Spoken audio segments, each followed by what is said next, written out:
રજવાડાએ ભાવનગર દરબાર સાહેબે આખા ભારતમાં પેલાવેલું રાજ આપી દીધું. રાજ તો આપી દીધું, પણ એના કરિયાવરમાં આવેલા ઘરેણાને ખાટલાય આપી દીધા. શેઠા હાટું ત્રિકમ ખોઈ દે, ખબર છે ને? હે, એક વેચ શેઠું હાથી આગજે ને ખવારે તો નહીં હોય. અહીંયા યુરોપમાં એની નિશાળમાં, જ્ઞાનની નિશાળમાં સંસ્કૃત અષ્ટાધ્યાય સંસ્કૃત પઢાવું, પાણીની કૃત કમ્પલસરી થઈ ગયું, એક ક્લાસ. પણ મને એ નથી સમજાતું કે તમારો છોકરો ડૉક્ટર નહીં થાય તો મરી જાય, સાયન્ટિસ્ટ નહીં થાય તો મરી જાય, એન્જિનિયર નહીં થાય તો મરી જાય, તમારો છોકરો જીવતો મરી જાય, ગાય અને પ્રકૃતિથી જુદો પડી જાય ને. એટલે પહેલાં તો આપણે પરાયણે ઠોકે એક ધબ્બો ઘીન કર નથી ખાવું એમ કેમ તો નાખી એક ખાઈ લે સાનમુનું, નાખી એક બીજો આખણીએ. અધિકારીઓ બધા ગામડામાં સમજાવવા માટે આવ્યા કે તમે ભણો, તમે બધા અભણ છો, તમને ખબર નથી પડતી, તમારે ભણવું જોઈએ, આગળ વધો, ભણો. કોઈક એવો અધિકારી આવે છે તો હોના ઓલા સ્ટેમ્પ ઉપર તમારામાં સહી કરાવી જાય અને તમને એ કે 40 રૂપિયા આપે છે ને 60 એ ખાઈ જાય છે, માટે તમે ભણો. એ કે ગામડાના બાપા ઊભા થયા, એ કે હાલો અમે અભણ સહી તો એ કે સાલી લઈ લઈ છે, પણ ઓલો 60 ખાઈ જાય એ તો ભણેલો છે ને. કે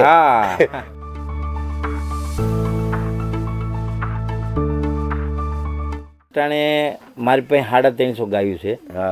મેં 2 વર્ષ પહેલા 42 લાખનો નંદી લીધો હતો બેંકમાંથી લોન લઈને, SBI માંથી. એમ? હા, એ તો ભરાઈ ગઈ માતાજીની દયાથી 3 વર્ષમાં.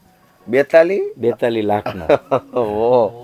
ગજબ કહેવાય ને. અને તમે છે ને એક આપણે ભાડવા વાળા બાપુનો જ હતો. વાહ, તો એમ ખબર પડે ને કે રજવાડા પાસે શું સંપદા હતી. હે, રજવાડાએ ભાવનગર દરબાર સાહેબે આખા ભારતમાં પેલાવેલું રાજ આપી દીધું. રાજ તો આપી દીધું, પણ એના કરિયાવરમાં આવેલા ઘરેણાને ખાટલાય આપી દીધા વલ્લભભાઈ પટેલને. કે આટલું હોનું છે ને, 20 મણ હોનું, એ તો મારે કરિયાવરમાં આવેલું છે, અને એના હાટું મારે રાણી સાહેબને પૂછવું પડે કે ભાઈ આનું કેમ કરવું. તો રાણી સાહેબે એને એવો જવાબ દીધો કે ભલા માણા, તમે રાજ દઈ દીધું અને હું તો તમારી સૌ, તો આ ઘરેણું મારા માવતરનું થોડું કહેવાય, હવે તમારું કહેવાય, તમારા રાજનું કહેવાય, દઈ જ દ્યો. હા, કીધું ને, દઈ દીધું. આખો હાથી વયો જતો કે હણગાર થોડો ઉતારવાનો એમ. એટલે એવા રાજાય છે આ દેશમાં, અને એવા આપણે તો ભાવનગર દરબાર સાહેબને એકને ઓળખી એટલે એનું બોલી, પણ એવા કેટલાય રજવાડા છે કે જેણે એનું સર્વસ્વ આપી દીધું છે. એમનેમ દેશ થોડો આઝાદ થાય? બહુ આપ્યું ને, એમનેમ આઝાદ નું બહુ. અને તોય એમનેમ જીવી ગયા, અને એવડી મોટી સાહેબીમાં જીવતા હોય એ સામાન્ય માણસની જેમ જીવી અને ઓલું કે તપસ્વીની જેમ તપ કરીને વહી ગયા. એ કઈ નાની વાત નથી મારા વાલા. શેઠા હાટું ત્રિકમ ખોઈ દે, ખબર છે ને? હે, એક વેચ શેઠું હાથી આગજે ને ખવારે તો નહીં હોય અહીંયા. સાચી વાત છે. એટલે મુદ્દો એ છે, આપણે ત્યાં એક જ શીખાડવામાં આવતું હતું કે સમજણા થાવ ત્યાંથી રાષ્ટ્ર માટે કોક માટે ઘાહાવ, અને અત્યારે એમ સમજણા થાવ ત્યાંથી લઈ લ્યો, માલ કમાવો અને કોકને પાડી દો. ગાળિયા લઈને જ ફરે છે, હાવ હીરના તૂટે નહીં. એવા ધ્યાન જ રાખવાની, કોઈ નાખી જાય માથું. બધા કે ને ઓલું ફલાણું પેલા માણસ ઓ હાસવે, અટાણે કાંઈ નહીં હાસવાનું, ગળું હાસવાનું, ગાળીઓ ન નાખી જાય. એવું છે. એટલે એ પણ પશ્ચિમી ઓલું છે ને, આપણી સંસ્કૃતિ નથી પાડી દેવાની. આપણે તો વટથી લડતા, લડીને લેતા ને, એમાંય પાછું સામે વાળો ઘાયલ થઈ જાય ને એમ કહી દે કે મને જરા ઘાયલ થઈ ગયો, મને હમો નમો થવા દે, તો પોતે ઊભી જાય. હવે એ કઈ પરંપરા ક્યાં જાય? અને દુશ્મનો એવા અહીંયા, હું ઘણીવાર દાખલો દઉં છું કે આપણી ભારતીય પરંપરા વર્લ્ડમાં, આખી દુનિયામાં બધા વાતો કરે છે નૈતિકતાની, સારી વાત છે, અને પણ અહીંયા આવા દુશ્મન ક્યાંય હોય ને, અહીંયા આટકોટમાં યુદ્ધ થયું લાખા ફુલાણીનું, રાખાઈશનું, તો હામાં લડતા હતા ને, તો લડતા ભાઈ પડ્યા હામાં દુશ્મન. લાખા ફુલાણી આ બાજુ પીડ્યા, રાખાઈશ આ બાજુ પીડ્યો, અને ભાઈ વેતરાઈ ગયા છેલ્લી ઘડીઓ બેની યુદ્ધના મેદાનમાં. સરાપંજર કરી નાખેલું, ઢૂંઢે ઢૂંઢ દીધા ઢાળ ખળગે, રગત બહતી ખાળ દેતા દૈત જુમરત દાન મેપદ મોખડો હનુમાન ગ્રીધણ ગમક સરતી ગુંડ પ્રગતિ ભવાની બ્રેકુંડ સમ હર દેખ થંભો સુર હર ખે ઝૂલ વરવા હુર પાડેંગી રાની પઠાણ ખાલી પાલખી ખુરસાણ હિંધર પાડ હોદા હોત મીટે સાહ ડીઠા મોત હમલા વીર બાજે હાક ડમરુ શિવ શક્તિ ડાક દેવા દાનવા જીમ દોઈ લાગ્યો મામલો વડલોય વેઠક વજાડી ગણબાર ત્રીજા પૌરલગ તરવાર ચોરંગ ઉડ બાટા જૂટ તેગા જાળ બંગળ ત્રુટ હુબક તોપ તાલે હિંક જૂજે કોણ ચાલે જીક આવું યુદ્ધ કરીને સરા પંજરા હાથી વગરની હુંઢું વગરના હાથી ધડ વગરના માથા વગરના ધડ મારો મારો જેને ધરતી ધણેતી હોય કાયરના કાળજ્યા સહી ડાકલાના પડી જેમ થડક ઉથડક થાય અને હવે ટાણે બે વેતરે હામહામાં પીડા લાખા ફૂલાણી બારદૂન ચોવી ભાલા નીકળી ગયેલા આર પાર હાથીના દંતુ સળે છાતી ફાડી નાખેલી સામે રાખાઈશ પીડ્યો છે અને પછી બે ઢળી પીડ્યા હામહામાં અને છેલ્લી ઘડી બેની હતી લાખા ફૂલાણી છે એ મળદાને ટેકે આમ પડ્યા છે સામે રાખાઈશ પીડ્યો છે એમાં હમળિયું યુદ્ધના મેદાનમાં ઉતરતી એ વખતે ચીલ કીએ એ છે ને માંસ ખાવા ઉતરે હમણાં એવી પહેલી વહેલી ઉતરે ને એટલે માણસની આંખ એને બહુ ભાવે સીધી આંખ જ કાઢે હવે વચ્ચે વાત કરી દઉં ઘણાને એમ થાય કે આ બધું જોયું કોણે એમ એ અત્યારે તો પ્રશ્નમાંથી પ્રશ્ન હોય કે ને કે બધા જોયું કોણે કે આટલું બધું બની ગયું હમળી ઉતરી લાખો ફોન અત્યારે જેમ વિડીયો વાળા હોય છે એમ એ વખતે લૈયા કહેવાતા હાથીની અંબાડી ઉપર બેઠા હોય યુદ્ધમાં અમુક અંતરે અને પિંજરું હોય એના ઉપર ધોળી ધજા એમાં કોઈ ઘા નહીં કરવાનો સીધું જેવું ભાળે એવું લખતા હોય આ માર્કિંગ કરવા જ રાખ્યા લખવા જ ને એને યાદ એટલું રહેતું એને લખવું ન એ સમયના પત્રકારો સીધો વિડીયો એની આંખમાં જ ઉતરે કે આમ બન્યું અને કદાચ સવારથી સાંજ સુધી યુદ્ધ થયું ને હસોડું ન લખે ને તો એ સીધો સાંજે 3 કલાકમાં બધું લખી નાખે કાંઈ થયું ત્યાં આમ થયું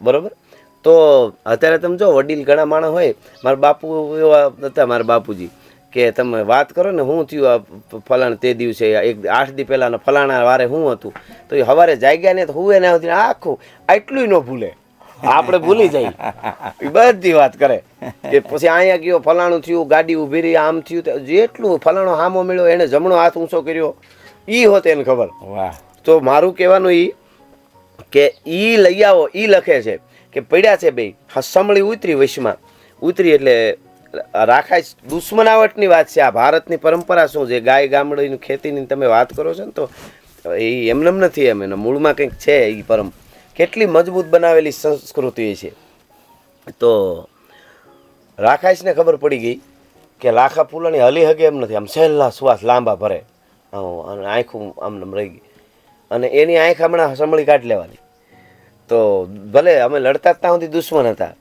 પણ કોઈ મરદ માણસ સુરવીર હોય લાખો ફૂલાણી છે અને મારી નજર સામે એની મારે આમ જો આટલી વાર વાત કરું તો રૂવાડા બેઠા થઈ જાય તો મારી નજર સામે એની આંખ કાઢી લે સંભળી તો પોતે ઊભો થઈ શકે એવું નહીં આમ પડ્યો એક હાથ ખાલી થોડો ખાજો તો તરવેરનું ભાંગલ ઠૂઠું પીડ્યું હતું બાજુમાં પોતાના આંતરડા અહીંથી નીકળી ગયા બારા આમ બારા થયા હતા ને કર્યા કટકા એટલે છેલ્લા એને પૂરું હતું તો એના કટકા કરીને આમ ઘા કર્યો એટલે તૈયાર મળે ને તો હજી આંખ લેવાનો જાય ઘા કર્યો સમળી લઈને ઉડી ગઈ તો બીજી ઉતરી પાછો ઘા કર્યો આંતરડા કાઢતો જાય ઘા કરતો જાય હામું જોતો તો લાખા ફૂલાની આંખ બંધ થઈ ગઈ એટલે ગયા ગુજરી ગયા ટૂંકમાં શ્વાસ વયા ગયા દેવ થઈ ગયા એ બંધ આંખ થઈને તા તો આણે છેલ્લે આમ કરીને પડી ગયો એટલે એની બંધ તમે વિચાર કરો દુશ્મનની આંખું ન કાઢી જાય સમળી માનવતાની દ્રષ્ટિએ એ પોતાના આંતરડાના ઘા કરે હગા ભાઈનું હોય તો ન કરવાનો વખત આવે અને હટાણે તો બોલવું આપણે જાહેરમાં પણ દુશ્મનને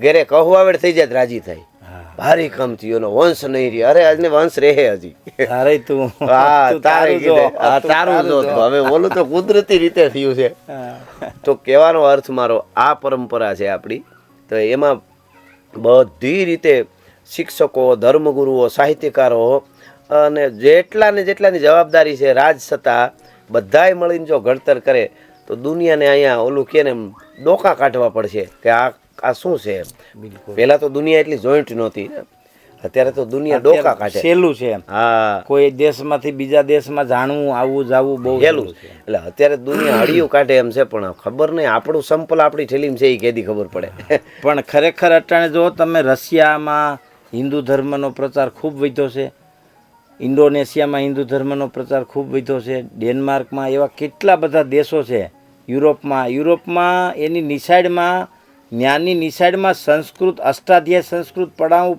પાણીની કૃત કમ્પલસરી થઈ ગયું એક ક્લાસમાં. કેટલા દેશમાં છે આના તમે ગૂગલમાં રિપોર્ટ જોઈ શકો. ઇટલીમાં, જર્મનમાં સંસ્કૃત ફરજિયાત થઈ ગયું. પણ મને એ નથી સમજાતું કે તમારો છોકરો ડૉક્ટર નહીં થાય તો મરી જાય, સાયન્ટિસ્ટ નહીં થાય તો મરી જાય, એન્જિનિયર નહીં થાય તો મરી જાય, તમારો છોકરો જીવતો મરી જાય, ગાય અને પ્રકૃતિથી જુદો પડી જાય ને એટલે.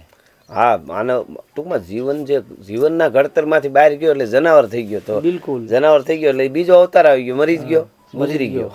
અને આમે તે માંડવાડીના ખાહડા ઉપાડે એવી રીતે હાલતો હોય તો જીવતો મરેલો જ કહેવાય ને. જીવતો, હા, એ રીતે હાલતો. અને હા, એ હાચી. એનામાં કઈક પાણી તો હોવું જોઈએ ને એના પૂરતું. આખા દેશની જરૂરિયાત અત્યારે સૌથી પહેલી જરૂરિયાત સમાજની ઝેર મુક્ત ખાવાનું. તમે વિચાર કરો, ગામમાં 100 છોકરા પૈણે ને એમાંથી 99 છોકરા થાવાની દવા લે, સંતતિની દવા લે. ખતમ થઈ ગઈ આપણી સંતતિ. ઈ થઈ ગઈ ખતમ, જન્મવાનું બંધ થઈ ગયું. તો ઈ તો કહું છું ને, પેદા થતા જ બંધ થઈ ગયા. પેદા થતા બંધ થઈ ગયા ને, પેદા થાય તો પછી જન્મે નહીં, સિઝેરિયન કરવા. અને એમાંય પાછું એક હોય. હા, એમાં એક એટલે એને તડકામાં ન જવા દે. ઓલા જોક્સ તમારા કલાકારો કેમ ટાઈટમાં ન જવા દે, વરસાદમાં ન જવા દે, તો ભાઈ એને શોકેસમાં રાખો, બીજું શું થાય. હરુરભાઈ અમારે કહેતા ડુંગળીના દડા જેવડું માથું. ના ના, ભલે રહ્યું. ડુંગળીના દડા જેવડું માથું, લહણની કળી જેવડું નાક, ને કઈ સરહદમાં મોકલવું હોય. હવે એ સરહદમાં હું ડેલી બારો આઈથે નો નીકળી તો એ સરહદમાં શું જાય? ઓલી ટ્રોલીમાં નાખીને ફેરવતી એરપોર્ટમાં બાયું, હું તો જોતો હોય બહુ એરપોર્ટમાં જાવ ને તે. હા, કે ઓલી રેકડીમાં નાખીને ફેરવતી. હવે તમારું બાપ હેઠું મૂકો અને એ ધૂળમાં આળોટા મારે ને 2-4 વાર રોજ પડે ને જે મોટું થાય ને એનું ઘડતર થાય. એને બાળકને બાયુને ભાન નથી, બાળક રોવે ને તો જ એમાં લોહી ચડે. હા, રોવે ને એટલે એની એક રગ ખેંચાય. એક રગ ખેંચાય ને એટલે એની અંદર લોહીની અંદર જે રુધિરાભિસરણની પ્રક્રિયા છે ને એ સતેજ થઈ જાય. મગજને અને હૃદયને એને પૂરતા પ્રમાણમાં લોહી મળે. આ ડોક્ટરો રોવરાવે શું કામ બાળકને? કે ગાંડીના નથી, એ રોવે નહીં તો સમજવાનું કે આ અનએક્ટિવ છે. બરોબર, સમજી ગયા?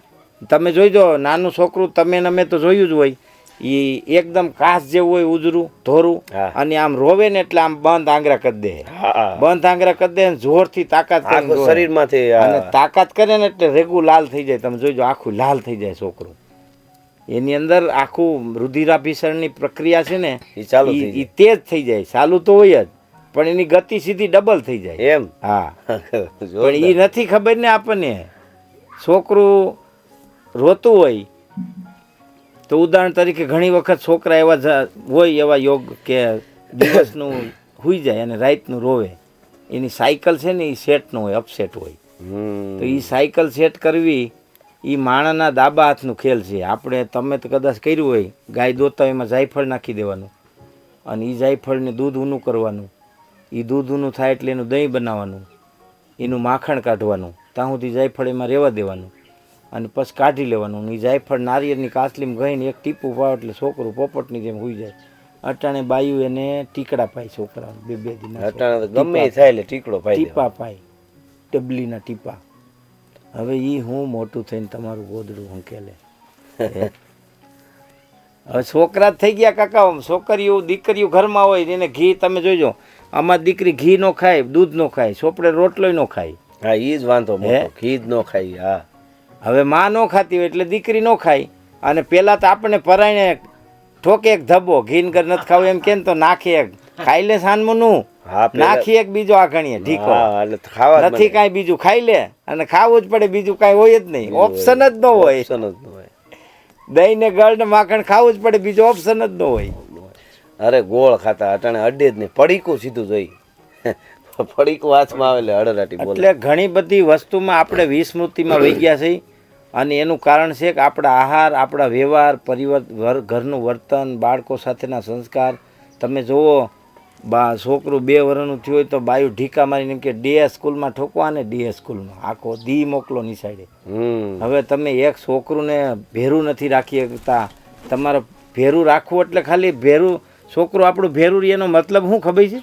એનું સાયન્સ એ છે કે તમારા સંસ્કાર શીખે. આપણે એક બાજુથી નથી ઘેરાણા, ઘણી બાજુથી ઘેરાઈ ગયા છે. આપણને એમ લાગે કે આપણે આમ મોજમાં છે ને બધું રેડી છે, પણ અસ્તિત્વ આપણું ખતરામાં આવી ગયું છે તો નક્કી જ છે. આપણે ગમે એટલા ભયંકર આવી ગયું ને એ પાછું પ્રગતિ માનીએ છીએ. હા, એને આપણે પ્રગતિ માનીએ છીએ. એટલે આપણી પાસે દિશા નથી, હજી નથી કે આપણે કઈ દિશામાં જવું છે. તો આપણે એમ કંઈક બહુ ભ્રષ્ટાચાર થઈ ગયો સરકારમાં, આમ થઈ ગયું ને તેમ થઈ ગયું ને સાલા ખાવા જ ભેગા થયા છે. પણ ગયા તો તારી ને મારી ઘીરેથી છે કે બીજે ક્યાંય? હા સાચી વાત છે. જાપાન થી આવ્યા સીવડાઈ નહીં, બધા આપણામાંથી જ. હે અને હારી હારી ની સાઈડમાં ભણેલા છે. એવું નથી આઈએસ ને ક્લાસ 1 ને આઈપીએસ ને બંને કઈ સામાન્ય ની સાઈડમાં ભણેલા હોય. હા, ઈ ઓલો એક એ બહુ સરસ દાખલો છે એક એનો. ઈ કે ઓલા અધિકારીઓ બધા ગામડામાં સમજાવવા માટે આવ્યા. ઈ કે તમે ભણો, તમે બધા અભણ છો, તમને ખબર નથી પડતી, તમારે ભણવું જોઈએ, આગળ વધો, ભણો. કોઈક એવો અધિકારી આવે છે તો હોના ઓલા સ્ટેમ્પ ઉપર તમારામાં સહી કરાવી જાય અને તમને એ કે 40 રૂપિયા આપે છે ને 60 એ ખાઈ જાય છે, માટે તમે ભણો એ કે. એટલે વાવસરમાં હોના વાવસરમાં સહી કરાવી જાય છે અને 60 આપે, 60 નહીં 40 આપે છે ને 60 એ ખાઈ જાય છે. તો ગામડાના બાપા ઊભા થયા. એ કે હાલો અમે અભણ સહી તો એ કે 40 લઈ લઈ છે, પણ ઓલો 60 ખાઈ જાય એ તો ભણેલો છે ને કે. હા એનું કઈક કરો એ કે.